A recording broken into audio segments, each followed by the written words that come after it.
Hi everyone, welcome to the video. మనం ఈరోజు ఒక ఇంపార్టెంట్ థీరీని అయితే ఈ వీడియోలో డిస్కస్ చేయబోతున్నామండి.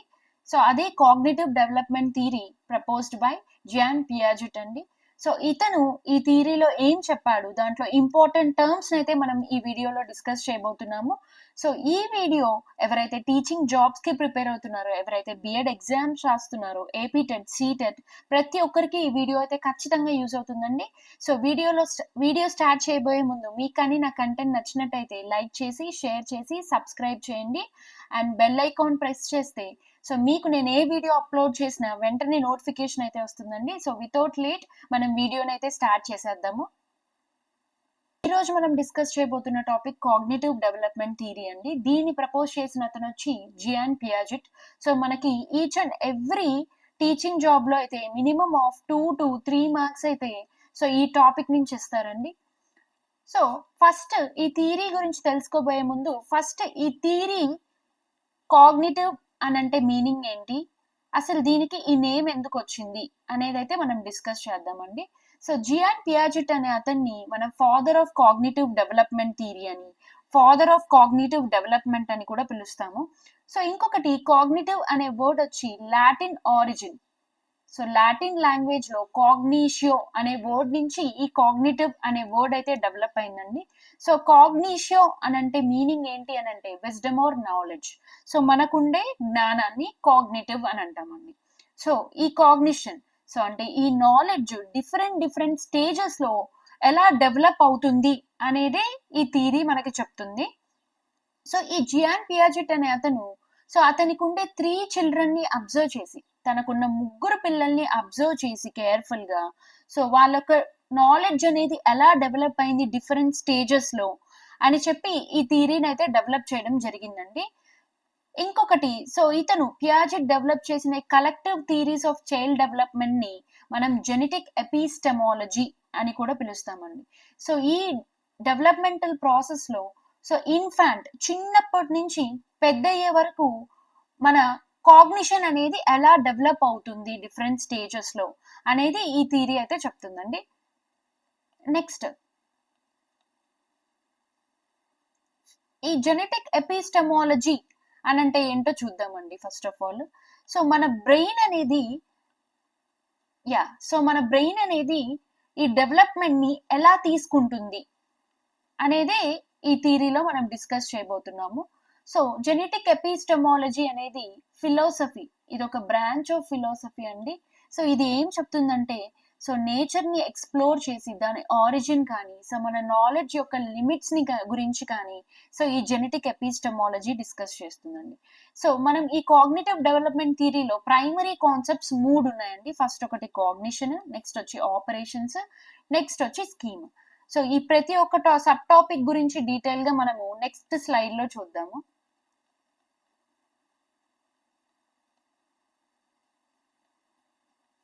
కాగ్నిషన్.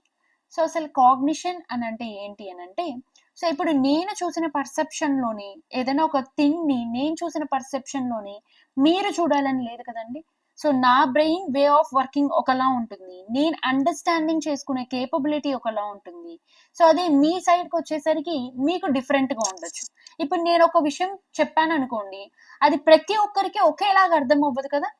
దాన్నే మనం కాగ్నిషన్ అని అంటామండి. ఇక్కడ చూసారంటే కాగ్నిషన్ కి definition brain way of working and understanding the world. Cognition అంటే all the mental activities or processes that help us to learn, understand, remember and make decision. ఇది ఒక ప్రాసెస్ అండి. ఎక్కడైతే మనం నేర్చుకుంటాము, అర్థం చేసుకుంటాము, గుర్తు పెట్టుకుంటాము, ఇవన్నీ చేసి మనం ఒక డెసిషన్ ని మేక్ చేస్తాం కదా. దాన్ని కాగ్నిషన్ అని అంటామండి. ఈ కాగ్నిషన్ లో ఇంక్లూడ్ అయినవి ఏంటంటే thinking, learning, perceiving, remembering, problem solving and decision making. మీకు ఇది ఈజీగా అర్థం అవడానికి నేను ఒక ఎగ్జాంపుల్ అయితే చెప్తాను. ఇక్కడ చూడండి, example, a child learning to identify A dog. ఒక చిన్న పిల్లాడు ఉన్నాడండి. అతను ఫస్ట్ పర్సీవింగ్ అని అంటే తను రోడ్డు మీద వెళ్ళేటప్పుడు ఒక డాగ్ ని చూసాడని అనుకుందాం. అతనికి అసలు డాగ్ అని అంటే ఏంటో తెలియదు, అతను చాలా చిన్న పిల్లవాడండి. సో అతను ఆ డాగ్ ని చూసినప్పుడు పక్కన వాళ్ళు దాన్ని డాగ్ అని పిలవడం కానీ, లేదా అది చేసే సౌండ్ ని అబ్జర్వ్ చేయడం కానీ. సో ఇంకొకటి, డాగ్ అని అంటే తనకి ఒక 4 లెగ్స్ ఉంటాయి. సో అంటే అది ఒక డాగ్, భౌ భౌ అంటుంది. సో అదొక డాగ్ అనేది తన బ్రెయిన్ ఫస్ట్ పర్సీవ్ చూస్తుందండి, అబ్జర్వ్ చేస్తుంది. Next memory.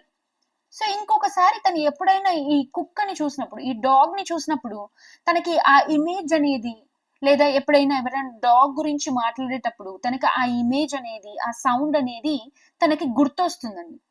నెక్స్ట్ థింకింగ్, ఆలోచించడం. సో ఎప్పుడైనా ఈ డాగ్ గురించి తను ఆలోచిస్తే ఆటోమేటిక్ గా తన బ్రెయిన్ అనేది ఈ డాగ్ ఇమేజ్ కానీ, ఈ డాగ్ సౌండ్ ని కానీ ఖచ్చితంగా తన బ్రెయిన్ దాన్ని రికగ్నైజ్ చేస్తుందండి, ఆ ఇమేజ్ ని. Next recognition. సో ఎప్పుడైనా టీవీలో చూసినప్పుడు, ఎప్పుడైనా కానీ తను రోడ్డు మీద ఇంకోసారి డాగ్ ని చూసినప్పుడు కానీ, సో తను ఖచ్చితంగా అది డాగ్ అని చెప్పి రికగ్నైజ్ చేస్తాడండి. సో అంటే కాగ్నిషన్ లో సో ఇవన్నీ కూడా ఏంటి అని అంటే, సో ఇదొక ప్రాసెస్ అండి, మన బ్రెయిన్ వే ఆఫ్ వర్కింగ్ లో ఇదొక ప్రాసెస్. సో నెక్స్ట్ స్లైడ్కి వెళ్ళిపోదామండి. స్కిమాటా అండి. స్కిమాటా అనేది, సో స్కీమా అనే వర్డ్ కి ఇది ప్లూరల్ ఫామ్ అండి. సో స్కీమా అనే దానికి ప్లూరల్ ఫామ్ ఈ schemata. So schemata are mental patterns or structures in our brain that help us to organize and understand information. So మనం జనరల్ గా కంప్యూటర్ లో మన సిస్టమ్ లో ఫోల్డర్స్ పెట్టుకుంటామండి. ఈ ఫోల్డర్స్ ఎందుకు పెట్టుకుంటాము?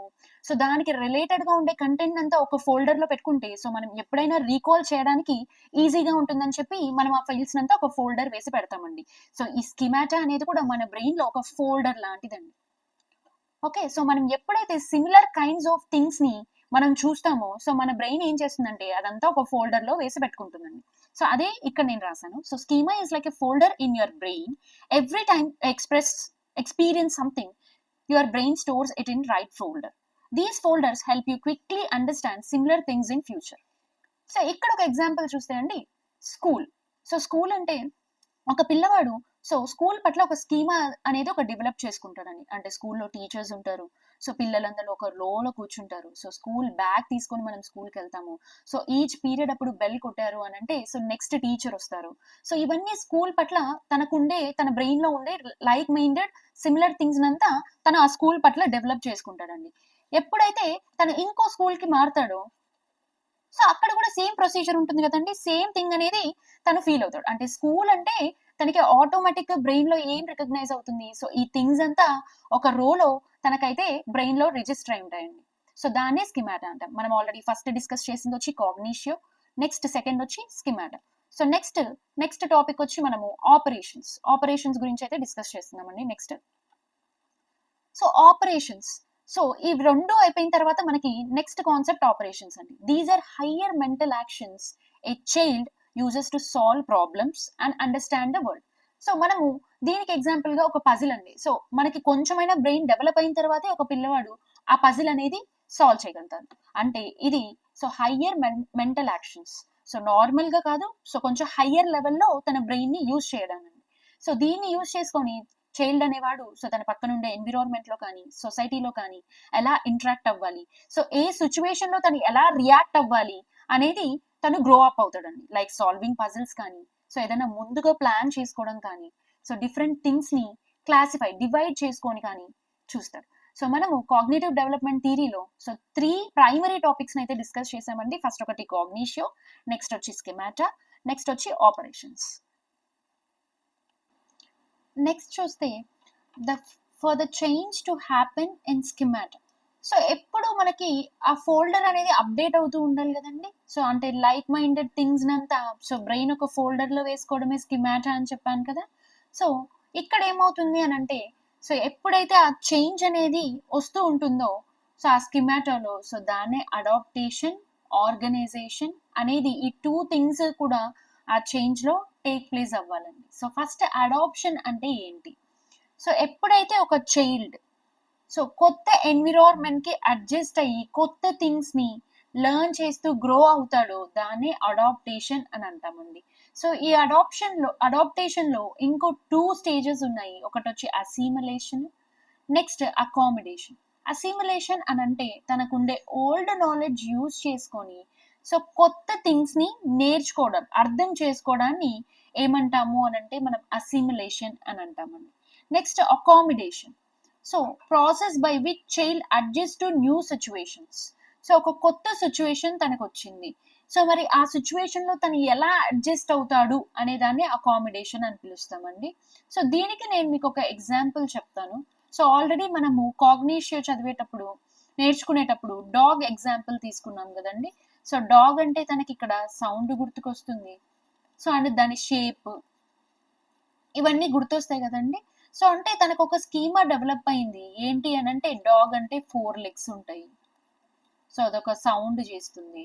ఓకే, దానికి ఒక పిక్చర్ అనేది, ఒక ఇమేజ్ అనేది తన బ్రెయిన్ లో డెవలప్ అయిందండి. సో ఇక్కడ వరకు ఓకే. సో ఫర్ సపోజ్ తను ఒక కౌని చూసాడు, సో దానికి కూడా 4 legs ఉంటాయి, సో బట్ ఇక్కడ డిఫరెంట్ సౌండ్ ఉంటుంది. సో తను ఏం చేస్తాడు అని అంటే కౌ అనేది సో డెవలప్ చేసుకుంటాడు. 4 legs ఉండేవన్నీ డాగ్ కాదు. సో కౌ అంటే it will make different sound, and ఇంకొకటి సో అది మిల్క్ ఇస్తుంది. సో ఇలాంటి ఒక కొత్త స్కీమాని తను డెవలప్ చేసుకుంటాడండి. అంటే తనకుండే ఓల్డ్ నాలెడ్జ్ ని, కొత్త థింగ్స్ ని అండర్స్టాండ్ చేసుకుంటున్నాడు. సో ఇది అసిమిలేషన్. కొన్ని రోజుల తర్వాత ఏమవుతుంది, సో డాగ్ కి కౌకి తను ఈజీగా డిఫరెన్షియేట్ చేసుకోగలుగుతాడు, అంటే తను ఒక కొత్త సిచ్యువేషన్ ని కూడా అడ్జస్ట్ చేసుకోగలిగాడు. సో దాన్ని అకామిడేషన్ అని అంటామండి. సో వీటి రెండింటి మధ్య బ్యాలెన్స్ ని మనము ఈక్విలిబ్రియం అని కూడా పిలుస్తాం.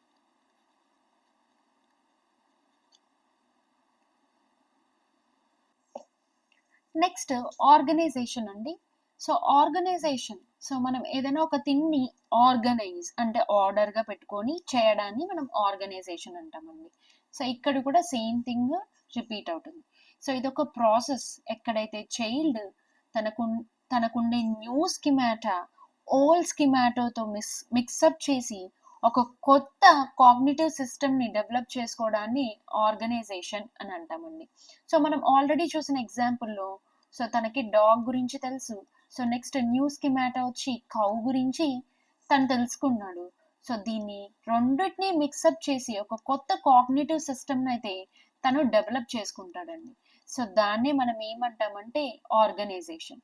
Organisation of old schemata with new schemata. So 2 స్కిమాటాలు కలిపి తను ఒక కొత్త సిస్టమ్ ని డెవలప్ చేసుకుంటున్నాడు, దాన్ని ఆర్గనైజేషన్ అని అంటామండి. సో ఇప్పటి వరకు మనము సో ఇంపార్టెంట్ కాన్సెప్ట్స్ ని యాజ్ వెల్ యాజ్ అసిమిలేషన్ అంటే ఏంటి, అకామిడేషన్ అంటే ఏంటి, అడాప్టేషన్ అంటే ఏంటి, ఆర్గనైజేషన్ అంటే ఏంటి, ఈక్విలిబ్రియం అంటే ఏంటి అనేది చూసామండి. సో నెక్స్ట్ మనం ఏం చేస్తాము అని అంటే సో ఇవన్నీ కీ టర్మ్స్ అయితే మనం తెలుసుకున్నామండి. సో ఇప్పుడు యాక్చువల్ గా సో ప్రతి స్టేజ్ లోను డెవలప్మెంట్ ఎలా ఉంటుంది అనేది 4 స్టేజెస్ లో అయితే మనకి చూపించారండి ఈ కాగ్నిటివ్ డెవలప్మెంట్ థియరీలో. ఫస్ట్ వచ్చి sensory motor stage, so pre conceptual stage, next concrete operational stage, next వచ్చి ఫార్మల్ ఆపరేషనల్ స్టేజ్ అండి. సో ఈ స్టేజెస్ లో ప్రతి స్టేజ్ లోను మనకి ఏజ్ అనేది చాలా ఇంపార్టెంట్ ఫ్యాక్టర్ అండి, ఎందుకంటే సమ్ టైమ్స్ ఏజ్ కూడా మనకు అడుగుతాడు. సో ఆ ఏజ్ లో స్పెసిఫిక్ గా ఎలాంటి డెవలప్మెంట్ జరిగింది అనేది అయితే మనం నెక్స్ట్ స్లైడ్ లో చూద్దామండి. ఇక్కడ ఫస్ట్ మనం సెన్సరీ మోటార్ స్టేజ్ అనేది సో 0 to 2 years మధ్యలో జరుగుతుందండి. సో ఈ డెవలప్మెంట్ చూసుకుంటే మనము సో బేబీకి ఈ స్టేజ్ లో లాంగ్వేజ్ అనేది డెవలప్ అవ్వదండి. సో మనం ఈజీగా గుర్తుపెట్టుకోవాలంటే జస్ట్ మనం ఒక చిన్న బేబీని అస్యూమ్ చేసుకుంటే చాలండి, అక్కడ వాళ్ళకి మాటలు రావు. అండ్ ఇంకొకటి సో జస్ట్ వాళ్ళకి సెన్సరీ ఇంట్రాక్షన్స్ మాత్రమే డెవలప్ అవుతాయి, అంటే చూడడము, నవ్వడము, లెగ్స్ ని మూవ్ చేయడము, ఆర్మ్స్ ని కదిపించడము, సో ఎన్విరాన్మెంట్ ని జస్ట్ అప్పుడే వాళ్ళు చూస్తూ ఉంటారండి. సో నెక్స్ట్ ఫస్ట్ ఇందులో సబ్ స్టేజెస్ చూద్దామండి. So first 1 to 4 months development అనేది ఎలా ఉంటుంది. సో చైల్డ్ ఏదైతే తనకి సాటిస్ఫాక్షన్, తనకి ఆనందాన్ని, ప్లెజర్ ని ఇస్తుందో సో యాక్షన్ ని రిపిటేటివ్ గా చేస్తారండి. సో ఇక్కడ మీకు ఒక చిన్న ఎగ్జాంపుల్ చెప్తానండి. సో మనం జనరల్ గా చూస్తూ ఉంటాము, నోట్లో వేలు పెట్టుకుంటూ ఉంటారు పిల్లలు. సో వాళ్ళు అక్కడ ప్లెజర్ ఫీల్ అవుతారు, అంటే వాళ్ళు మిల్క్ తాగినప్పుడు ఎలాంటి ఆనందాన్ని అయితే, సాటిస్ఫాక్షన్ అయితే వాళ్ళకి వస్తుందో సో వేలు పెట్టుకున్నప్పుడు కూడా వాళ్ళకి సేమ్ అదే కైండ్ ఆఫ్ సాటిస్ఫాక్షన్ అయితే వాళ్ళకి వస్తుందండి. అందుకని వాళ్ళు ఏం చేస్తారంటే అదే యాక్షన్ని మనం తీసేసినా కానీ రిపిటేటివ్‌గా అదే పెట్టుకుంటూ ఉంటారండి. సో, ఎందుకు దానివల్ల వాళ్ళకి ప్లెజర్ అనేది వస్తుంది. సో, నెక్స్ట్ స్టేజ్ తీసుకుంటే 4-8 మంత్స్ అండి. సో, బేబీ ఫోకస్ వచ్చి తన బాడీ నుంచి దాని పక్కనుండే ఆబ్జెక్ట్స్‌కి షిఫ్ట్ అవుతుందండి. లైక్ మనం ఏదైనా ఒక టాయ్ సౌండ్ చేసే టాయ్‌ని తన పక్కన పెట్టామంటే రిపిటీటివ్‌గా ఆ టాయ్‌ని చూడడము, అబ్జర్వ్ చేయడము ఇలాంటి థింగ్స్‌ని చేస్తారండి 4-8 మంత్స్ ఆఫ్ ఏజ్‌లో. నెక్స్ట్ 8-12 మంత్స్ అంటే 1 ఇయర్ ఏజ్ వచ్చేసరికి child acquires the sense of objectivity that an object that are not there before him will be hidden somewhere. అంటే ఫర్ సపోజ్ తను యూజ్ చేసే రెగ్యులర్‌గా చూసే టాయ్‌ని తనకు కానీ కనిపించలేదనుకోండి, తనకు అర్థమవుతుందనమాట. ఇది ఇంకొక ప్లేస్‌లో ఎక్కడో దాచిపెట్టారు అనే ఒక చిన్న థింగ్ తను అబ్జర్వ్ చేస్తాడండి. ఇక్కడ ఏం చేస్తాడు? ఆ టాయ్ కోసం వెతకడం స్టార్ట్ చేస్తాడు. ఫర్ సపోజ్ ఒక బ్లాంకెట్ ఏదైనా ఒక బెడ్ షీట్ కింద నేను ఆ టాయ్‌ని దాచిపెట్టాననుకోండి ఒకసారి. అది తను అబ్జర్వ్ చేసి నెక్స్ట్ టైమ్ అదే చోట తను వెతుకుతాడండి. అంటే సెర్చింగ్. ఇంకొక ఎగ్జాంపుల్ చెప్పాలంటే తన మదర్ కానీ తనకు కనిపించలేదనుకో, తన మదర్ కోసం వెతకడం కూడా సేమ్ థింగ్ తను వెతకడం స్టార్ట్ చేస్తాడిక్కడ. నెక్స్ట్ 1.5 ఇయర్ అంటే 1 ఇయర్ మధ్యలో 1.5 ఇయర్ మధ్యలో బేబీలో డెవలప్‌మెంట్ వచ్చి the baby uses trial and error method to understand the objects around it. ఇక్కడ మేజర్‌గా మనం అబ్జర్వ్ చేయాల్సింది ఏంటంటే అండి, లాస్ట్ స్టేజ్‌లో ఏం చెప్పాను, మమ్మీ కనపడకపోతే వెతుకుతాడు అని చెప్పాను కదా! ఇక్కడే ఒకవేళ తనకి అమ్మ కానీ కనపడలేదనుకోండి, ఫస్ట్ తను అమ్మ ఉండే ప్లేసెస్‌లో అంతా చెక్ చేస్తాడండి. ఫర్ సపోజ్ ఫస్ట్ కిచెన్‌లో చెక్ చేస్తాడు. నెక్స్ట్ ఫర్ సపోజ్ వాష్‌రూమ్‌లో చెక్ చేస్తాడు. నెక్స్ట్ వెళ్ళేసరికి బెడ్‌రూమ్‌లో అంటే తనకి ఎన్ని పాసిబుల్ వేస్ ఉన్నాయో ఆ వేస్ లో అంతా సెర్చ్ చేసే డెవలప్మెంట్ అనేది తనకి 1.5 ఇయర్ లోపు వస్తుందండి. నెక్స్ట్ చూసుకుంటే మనకి 1.5 ఇయర్ టు 2 ఇయర్స్ మధ్యలో ఉంది ఈ స్టేజ్. ఇక్కడ తను ఏం చేస్తున్నాడంటే child begins to do problem solving by means of thinking from observable actions using the insight method. ఇక్కడ మనం మేజర్ గా చూసుకుంటే అండి ఏం చేస్తాడు అంటే ఫర్ సపోజ్ మీకు ఒక చిన్న ఎగ్జాంపుల్ చెప్తానండి. తనకి ఇష్టమైన టాయ్ తనకి అందనంత హైట్ లో పెట్టామనుకోండి. ఫర్ సపోజ్ టీవీ పైన పెట్టాం. తనకి అది అందదు. ఇప్పుడు తను ఏం చేస్తాడు, తనకుండే ప్రాబ్లం ఏమో ఆ టాయ్ ని క్యాచ్ చేయడం తనకుండే ప్రాబ్లం. ఇప్పుడు తను ఏం చేస్తాడంటే ఆలోచిస్తాడు. అంతకు ముందు ఎప్పుడన్నా వాళ్ళ మమ్మీ ఏదైనా అందని థింగ్స్ ని స్టూల్ ఎక్కువ ఏదైనా ఆబ్జెక్ట్ ఎక్కువ తీసింది అనుకోండి. తను ఇప్పుడు కూడా ఏం చేస్తాడు, ఆ ప్రాబ్లమ్ ని సాల్వ్ చేయడానికి ఒక స్టూల్ హెల్ప్ తీసుకొని ఆ టాయ్ ని అందుకుంటాడండి. అంటే తనకి ఆ ప్రాబ్లమ్ ని సాల్వ్ చేసే ఒక థింకింగ్ ఎబిలిటీస్ అనేవి తనకి పెరుగుతాయి with in 2 years of age span. Sensory motor stage అయిపోయిందండి. మనకి నెక్స్ట్ స్టేజ్ వచ్చేసరికి ప్రీ ఆపరేషనల్ స్టేజ్ అండి. ఈ స్టేజ్ వచ్చి మనకి 2 నుంచి 7 ఇయర్స్ మధ్యలో ఉంటుందండి. మేజర్ గా ఈ ప్రీ ఆపరేషన్ స్టేజ్ లో డెవలప్మెంట్ ఏముంటుంది అంటే లాంగ్వేజ్ అండి. ఇన్ కేస్ వాళ్ళ ఇంట్లో ఒక పిల్లాడి వాళ్ళ ఇంట్లో మల్టిపుల్ లాంగ్వేజెస్ మాట్లాడుతూ ఉంటే ఈ స్టేజ్ లో వాళ్ళు ఎక్కువగా గ్రాస్ప్ చేసి నేర్చుకుంటారండి at the age of 2 to 7 years. ఆ మల్టిపుల్ లాంగ్వేజెస్ కూడా ఈ ఏజ్ లో గ్రాస్ప్ చేసుకునే స్కిల్ అనేది వాళ్ళకి బాగా డెవలప్ అవుతుంది అని పియాజెట్ చెప్పాడండి. ఇంకొకటి ఇంతకు ముందు స్టేజ్ లో సెన్సరీ మోటార్ స్టేజ్ లో డెవలప్ అవ్వని స్కిల్ ఏదైతే ఉందో ఆ మెంటల్ ఎబిలిటీ అనేది కూడా బాగా డెవలప్ అవుతుందండి మనకి ప్రీ ఆపరేషనల్ స్టేజ్ లో. మనకి ఈ స్టేజ్ ఇంకా 2 ఇంటర్మీడియట్ స్టేజ్ గా డివైడ్ అయింది. ఫస్ట్ వచ్చి ప్రీ కాన్సెప్చువల్ స్టేజ్ అండి. ఇది వచ్చి మనకి 2 నుంచి 4 ఇయర్స్ వరకు ఉంటుంది. నెక్స్ట్ ఇంట్యూయేటివ్ స్టేజ్ అంటారు దీన్ని. ఇది వచ్చి మనకి 4 నుంచి 7 ఇయర్స్ మధ్యలో ఉంటుందండి. ఫస్ట్ మనం ప్రీ కాన్సెప్చువల్ స్టేజ్ గురించి డిస్కస్ చేద్దాము. మేజర్ గా ఈ స్టేజ్ లో మనకు కనిపించే ఫీచర్స్ అంటే లక్షణాలు చూద్దామండి. ఫస్ట్ వచ్చి యానిమిజం. యానిమిజం అంటే నథింగ్ బట్ ఇమాజినేషన్ అండి. వాళ్ళు చూసినవి ఇన్ కేస్ చూడనివి కూడా వాళ్ళు దాన్ని ఇమాజిన్ చేసుకొని మాట్లాడుతూ ఉంటారండి. ఇంకొకటి ఇక్కడ మనం ఒక చిన్న ఎగ్జాంపుల్ డిస్కస్ చేద్దాము. ఫర్ సపోజ్ వాళ్ళ దగ్గర ఒక టాయ్ ఉందనుకుందాం. So like for girl child ఎక్కువగా చూస్తూ ఉంటారు బార్బీ టాయ్స్. సో వాళ్ళేంటి దానికి జడేయడము, సో వాటితో మాట్లాడడము, వాటికి డ్రెస్ చేయించడము, అండ్ ఈవెన్ వాటికి కొన్నిసార్లు బాతింగ్ చేయించడము, సో వాటికి ఫీడ్ చేయడము, ఫుడ్ పెట్టడము, ఇలాంటివన్నీ చేస్తూ ఉంటారండి. సో ఏంటి అనంటే వాళ్ళు ఎలా ఫీల్ అవుతారంటే ఈ టాయ్ కూడా జస్ట్ లైక్ అస్. సో మనలాగే సో దానికి బాతింగ్ చేయించడము, దానికి ఆకలి ఉంటుంది అని అనుకోవడము. సో ఇలా ఇమాజినేషన్ అనేది ఎక్కువగా ఉంటుందండి.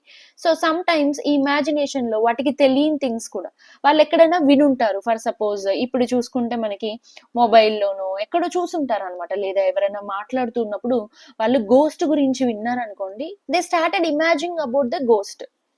సో అంటే గోస్ట్ గురించి మాట్లాడడము, అది ఇమాజిన్ చేసుకోవడము, అది ఎక్కడైనా ఉందేమో అని ఫీల్ అవ్వడము మనకి ఈ స్టేజ్ లో కనిపిస్తూ ఉంటుందండి.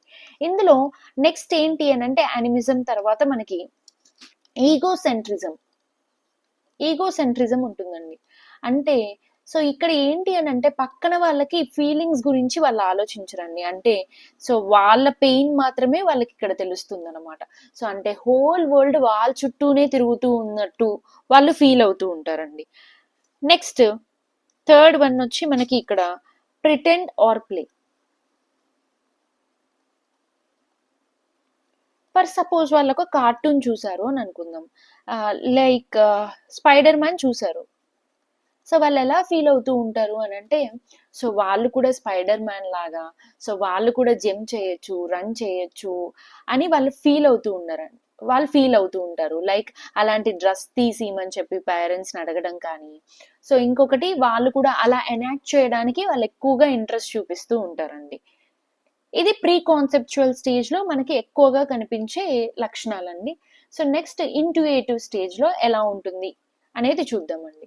సో ఇంట్యూయేటివ్ స్టేజ్ అనేది మనకి 4 years నుంచి 7 years మధ్యలో ఉంటుందండి. సో ఇవి జస్ట్ మనం మన రియల్ లైఫ్ సినారియోకి కనెక్ట్ చేసుకొని బాగా గుర్తు పెట్టుకోవచ్చు అండి. ఎందుకంటే సో నేను ఫస్ట్ లోనే చెప్పాను, పియాజెట్ కూడా సో తన 3 children ని కేర్ఫుల్ గా అబ్జర్వ్ చేసుకునే ఈ థియరీ అనేది డెవలప్ చేశాడు కాబట్టి మనము అలా గుర్తుపెట్టుకోవచ్చు అండి. సో ఈ స్టేజ్ లో ఏమవుతుంది అని అంటే అండి, సో ఈవెన్ వాళ్ళకి కొన్ని థింగ్స్ తెలుస్తూ ఉంటాయి. సో లైక్ మెంటల్ ఎబిలిటీ పెరుగుతుందని చెప్పాను కదండి. సో కానీ వాళ్ళు దాన్ని ప్రాపర్ గా ఎక్స్ప్లెయిన్ చేయలేరు అనమాట. సో ఎందుకంటే ఆ డెవలప్మెంట్ స్కిల్ అనేది పెరగలేదు కాబట్టి సో వాళ్ళు దాన్ని ప్రాపర్ గా ఎక్స్ప్లెయిన్ చేయలేరు. సో ఇది మీకు అర్థం అవ్వడానికి నేను ఒక చిన్న ఎగ్జాంపుల్ చెప్తానండి. సో వాళ్ళు ఫర్ సపోజ్ వాళ్ళ ఇంటి పక్కనే ఒక చిన్న స్కూల్ ఉందనుకుందాము. సో వాళ్ళు ఇంటి నుంచి స్కూల్ కి నడుచుకొని రావాలి. సో వాళ్ళకి మల్టిపుల్ రూట్స్, ఒక 3 ways తెలుసు అనుకోండి. సో వాళ్ళు ఆ 3 ways లోనూ రాగలుగుతారు, బట్ వాళ్ళు దాన్ని ప్రాపర్ గా ఎక్స్ప్లెయిన్ చేయలేరండి. సో ఆ డెవలప్మెంట్ స్కిల్ అనేది ఈ స్టేజ్ లో వాళ్ళకి డెవలప్ అవ్వదు. కానీ ఈ ఇనిషియేటివ్ స్టేజ్ లో కూడా మనకు కొన్ని లిమిటేషన్స్, కొన్ని డిసడ్వాంటేజెస్ ఉన్నాయండి. అవి ఏదో డిస్కస్ చేసుకుందాం. So first conservative errors. So conservative errors అంటే అండి, నేను ఇది మీకు ఎక్స్ప్లెయిన్ చేయడానికి ఒక చిన్న ఎగ్జాంపుల్ చెప్తాను. So same quantity of juice నేను 2 glasses లో వేస్తున్నానండి. సో ఫస్ట్ గ్లాస్ ఏమో సన్నగా పొడువుగా ఉందండి. సో సెకండ్ గ్లాస్ ఏమో కొంచెం షార్ట్గా అండ్ బ్రెడ్త్ ఏమో ఎక్కువగా ఉందండి. సో ఇప్పుడు జనరల్ గా ఈ స్టేజ్ లో పిల్లలు ఏ దాంట్లో ఎక్కువ జ్యూస్ ఉంది అని అంటే మనం సేమ్ క్వాంటిటీ పోసినా కానీ సో వాళ్ళు ఏమనుకుంటారు అని అంటే సో ఈ ఫస్ట్ గ్లాస్ లోనే జ్యూస్ ఎక్కువగా ఉంది అని అనుకుంటారు. ఎందుకు? ఇది టాలర్ గా ఉంది. సో ఇలాంటి మిస్టేక్స్ అనేవి వాళ్ళు ఎక్కువగా చేస్తూ ఉంటారండి. ఇందులోనే మనం సెకండ్ కూడా చూద్దామండి. సెకండ్ లిమిటేషన్ యూనిడైమెన్షనాలిటీ అని అంటే వాళ్ళు ఒక్క వేలోనే వాళ్ళు ఆలోచించగలుగుతారండి. అంటే నేను ఇప్పుడు వాట్ ఈజ్ యువర్ నేమ్ అని ఒక చైల్డ్ని అడిగాను అనుకోండి. సో వాళ్ళు ఏమని చెప్తారంటే my name is so and so అని చెప్పగలుగుతారు. అదే నేను what is your mother Sons name అన్నాను అనుకోండి, సో వాళ్ళ అంత థింకింగ్ ఎబిలిటీ అనేది వాళ్ళకి పెరగదనమాట. సో సేమ్ ఆన్సర్ అయినా కానీ వాళ్ళు అంత లెవెల్ ఆఫ్ థింక్ చేసి వాళ్ళు చెప్పలేరు. సో ఇదొక డిసడ్వాంటేజ్ అండి మనకి ఈ స్టేజ్ లో. సో నెక్స్ట్ ఇంకొకటి చెప్తాను, ఇర్రివర్సిబిలిటీ. సో ఇర్రివర్సిబిలిటీ అని అంటే సో మనము జనరలీ పిల్లలు ఇప్పుడు క్లేతో ఆడుతూ ఉంటారు కదండి. సో ఏంటి, ఫస్ట్ బాల్ బాల్ లాగా చేసుకొని దాన్ని ఫ్లాట్ లైక్ చపాతీ మనం ప్రెస్ చేస్తాం కదా, అలా ప్రెస్ చేసాం అనుకోండి. సో వాళ్ళు ఎలా ఫీల్ అవుతారంటే ఆ చపాతీ ప్రెస్ చేసిన షేపే అల్టిమేట్ షేప్ గా ఫీల్ అవుతారు. సో మళ్ళీ దాని నుంచి మనము ఒరిజినల్ షేప్ ని తీసుకురావచ్చు కదండి. సో మళ్ళీ రివర్స్ చేయొచ్చు. సో ఇంత థింకింగ్ ఎబిలిటీ అనేది మనకి ఇనిషియేటివ్ స్టేజ్ లో అనేది మనకి కనిపించదు అనమాట. సో మనం ఫుల్ గా ఈ ప్రీ ఆపరేషనల్ స్టేజ్ అనేది డిస్కస్ చేసాము. నెక్స్ట్ కాంక్రీట్ ఆపరేషనల్ స్టేజ్ అనేది చూద్దామండి. మనకి నెక్స్ట్ స్టేజ్ వచ్చేసరికి కాంక్రీట్ ఆపరేషనల్ స్టేజ్ అండి. సో ఈ స్టేజ్ వచ్చి మనకి 7 ఇయర్స్ నుంచి 11 ఇయర్స్ వరకు ఉంటుంది. సో ఫస్ట్ వచ్చి సెన్సరీ మోటార్ స్టేజ్, నెక్స్ట్ వచ్చి ప్రీ ఆపరేషనల్ స్టేజ్, నెక్స్ట్ వచ్చి కాంక్రీట్ ఆపరేషనల్ స్టేజ్ అండి. So first of all concrete అని అంటే మీనింగ్ ఏంటి అని అంటే, so which we can see, touch and feel. So ఏదైతే టచ్ చేసి మనం చూడగలుగుతామో వాటిని మనం కాంక్రీట్ ఆబ్జెక్ట్స్ అని అంటామండి. So nothing but tangible things. ఇక్కడ చూద్దామండి. సో ఏవైతే ప్రీ ఆపరేషన్ స్టేజ్ లో లిమిటేషన్స్ చూసాం కదండి మనం కొన్ని. సో ఆ లిమిటేషన్స్ అంతా చైల్డ్ ఈ స్టేజ్ లో ఓవర్కమ్ అనేది చేస్తాడండి. ఇంకొకటి, థింగ్స్ మధ్యలో అండ్ కాన్సెప్ట్స్ మధ్యలో ఉండే రిలేషన్షిప్ ని తను అండర్స్టాండ్ చేసుకోగలుగుతాడండి ఈ స్టేజ్ లో. ఇంకొకటి, లాజికల్ గా థింక్ చేయగలుగుతాడు, సిస్టమాటిక్ గా థింక్ చేయగలుగుతాడు. అండ్ ఇంకొకటి, కానీ ఇక్కడ ఒక చిన్న విషయం ఏంటంటే తన logical thinking only concrete things కి మాత్రమే లిమిట్ అయి ఉంటుందండి. అంటే తనకి తెలియని థింగ్స్, చూడని థింగ్స్ తను ఏంటంటే అది లాజికల్ వేలో తను థింక్ చేయలేడండి. సో బట్ కాంక్రీట్ థింగ్స్ కి అయితే దీన్ని అప్లికబుల్ చేయగలుగుతాడు. సో ఇక్కడ చైల్డ్ ఏం చేస్తాడంటే ఇండక్టివ్ అండ్ డిడక్టివ్ రీజనింగ్ అయితే యూజ్ చేయగలుగుతాడు. సో ఈ ఇండక్టివ్ డిడక్టివ్ మీకు అర్థం అవడం కోసం నేను ఒక చిన్న ఎగ్జాంపుల్ చెప్తానండి. సో జనరల్ గా రెయిన్ పడినప్పుడు మనం అంబ్రెల్లాస్ అనేది క్యారీ చేస్తామండి. సో గొడుగులు తీసుకెళ్తారు. సో జనరల్ గా ఈ థింగ్ ని ఒక చైల్డ్ మల్టిపుల్ టైమ్స్ అబ్జర్వ్ చేస్తూ ఉన్నాడు అనుకుందాం. సో వాన పడింది, అప్పుడేమో వాళ్ళ మమ్మీ అంబ్రెల్లా తీసుకొని వచ్చి తను స్కూల్ నుంచి ఇంటికి తీసుకొచ్చింది అని మనం అనుకుందాం. సో ఇది మల్టిపుల్ టైమ్స్ తను అబ్జర్వ్ చేసి తను ఒక జనరల్ రూల్ పెట్టుకుంటాడండి. ఏంటి అని అంటే, సో వాన పడితే ఖచ్చితంగా అంబ్రెల్లా అనేది మనం యూజ్ చేయాలండి. సో ఇది జనరల్ రూల్ అనేది ఫామ్ చేసుకుంటాడు. సో ఇక్కడ ఈ జనరల్ రూల్ నుంచి తను స్పెసిఫిక్ గా ఈ జనరల్ రూల్ తనకి తెలుసు ఏమని, వాన పడితే గొడుగు యూజ్ చేస్తాము అని. ఇక్కడ స్పెసిఫిక్ గా ఏం ఆలోచిస్తాడు, ఇంకొకసారి ఎప్పుడైనా వాన పడితే సో ఖచ్చితంగా గొడుగు తీసుకొస్తారు పీపుల్, మనుషులు గొడుగు యూజ్ చేస్తారు వాన పడినప్పుడు అనే ఒక స్పెసిఫిక్ రూల్ ని తను జనరేట్ చేసుకుంటాడండి. సో దాన్ని ఇండక్టివ్ అండ్ డిడక్టివ్ రీజనింగ్ అని అంటాం. సో నెక్స్ట్ పాయింట్ చూసుకుంటే మనం ఇక్కడ ద చైల్డ్ ఓవర్కమ్స్ యూనిడైమెన్షనాలిటీ. సో ఇంతకు ముందే డిస్కస్ చేశాం కదండి. So what is your name, what is your mother Sons name. So ఈ యూనిడైమెన్షనాలిటీ అనేది ఇక్కడ ఓవర్కమ్ చేయగలుగుతాడండి. నెక్స్ట్ ఇక్కడ ఈగో సెంటర్డ్ గా ఉండడు. సో అంటే తనకి ఏవైతే ఫీలింగ్స్ ఉంటాయో ఆపోజిట్ పర్సన్ కి కూడా అలాంటి ఫీలింగ్సే ఉంటాయి అనే థింగ్ ని తను అబ్జర్వ్ చేసి నేర్చుకోవడం అనేది స్టార్ట్ చేస్తాడండి. So the same feelings which he has for himself will be having for others అనే విషయాన్ని తను అర్థం చేసుకుంటాడండి. మనకి నెక్స్ట్ స్టేజ్ వచ్చేసరికి ఫార్మల్ ఆపరేషనల్ స్టేజ్ అండి. సో ఈ స్టేజ్ వచ్చి మనకి 11 నుంచి 16 ఇయర్స్ వరకు ఉంటుంది. సో ఇక్కడ ఈ స్టేజ్ లో పిల్లలు ఆబ్స్ట్రాక్ట్ ఐడియాస్, సో కాంక్రీట్ కి ఆపోజిట్ అబ్స్ట్రాక్ట్ అండి. So by means of logical thinking. So ఇక్కడ అబ్స్ట్రాక్ట్ ఐడియాస్ ని కూడా వాళ్ళు సో లాజికల్ థింకింగ్ యూజ్ చేసి థింక్ చేయగలిగే కెపాసిటీ అనేది ఈ స్టేజ్ లో డెవలప్ అవుతుందండి. సో అందుకే సో జనరల్ గా మనం చెప్తూ ఉంటాము, సో ఏజ్ కి తగినట్టే పిల్లల్ని మనం చదివించాలండి. ఇన్ కేసు సో ఏజ్ కి జంప్ చేయడం కానీ, సో ఏదైనా స్కిప్ చేయడం కానీ జరిగితే వాళ్ళ బ్రెయిన్ డెవలప్మెంట్ ఆ స్టేజ్ కు ఉండే కాన్సెప్ట్స్ ని రిలేట్ చేసుకోలేదండి. సో అందుకే so based on the age మాత్రమే పిల్లల్ని అందులో జాయిన్ చేయాలి. సో ఇక్కడ సో ఏం చేయగలుగుతారంటే పిల్లలు వర్బల్ కంటెంట్ ఏదైతే నోటితో చెప్తామో దాన్ని పిక్చర్ గా కన్వర్ట్ చేయగలుగుతారు, టేబుల్స్ గా కన్వర్ట్ చేయగలుగుతారు, లేదా బార్ డయాగ్రామ్స్ ఇలాంటివి క్రియేట్ చేయగలుగుతారండి.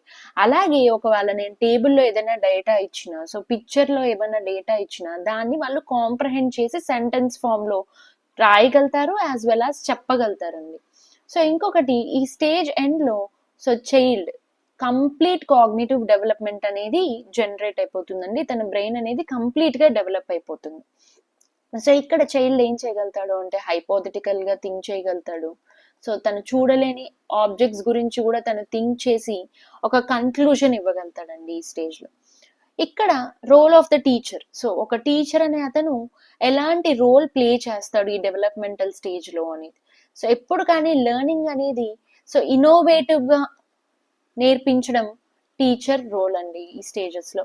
ఇంకొకటి సో ప్రతి ఒక్క చైల్డ్ డిఫరెంట్ ఇండివిజువల్గా గుర్తించి సో ప్రతి ఒక్కరికి ఇండివిజువల్ డిఫరెన్సెస్ ఉంటాయి. సో వాళ్ళకి తగినట్టుగా పిల్లలు అర్థం చేసుకునేలాగా నేర్పించడం.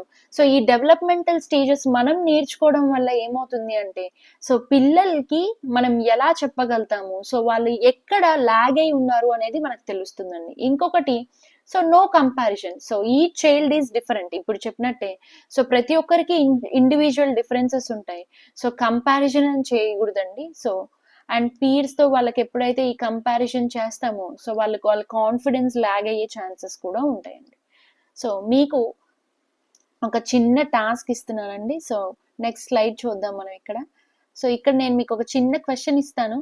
సో మీకు ఈ కాన్సెప్ట్ కానీ అర్థమైనట్టయితే సో మీరు ఈ క్వశ్చన్కి ఆన్సర్ కింద కామెంట్ సెషన్లో కామెంట్ చేయండి. So a girl is bathing and feeding food to the doll she plays with. So తను ఆడుకునే బొమ్మకి ఫుడ్ పెడుతుందంట అండ్ స్నానం కూడా చేపిస్తుందంట. సో మరి పియాజెట్ ప్రకారము సో తను ఏ కాగ్నిటివ్ స్టేజ్లో ఉంది అనేది క్వశ్చన్ అండి. సో ప్రీ ఆపరేషనల్ స్టేజ్లో ఉందా, సెన్సరీ మోటార్ స్టేజ్లో ఉందా, కాంక్రీట్ ఆపరేషనల్ స్టేజ్లో ఉందా, అబ్స్ట్రాక్ట్ ఆపరేషనల్ స్టేజ్లో ఉందా అనేది మీరు ఆన్సర్ కింద కామెంట్ సెషన్లో కామెంట్ చేయండి. సో మీకు కానీ ఈ వీడియో నచ్చినట్టయితే లైక్ చేసి, షేర్ చేసి, సబ్స్క్రైబ్ చేయండి. Thank you so much.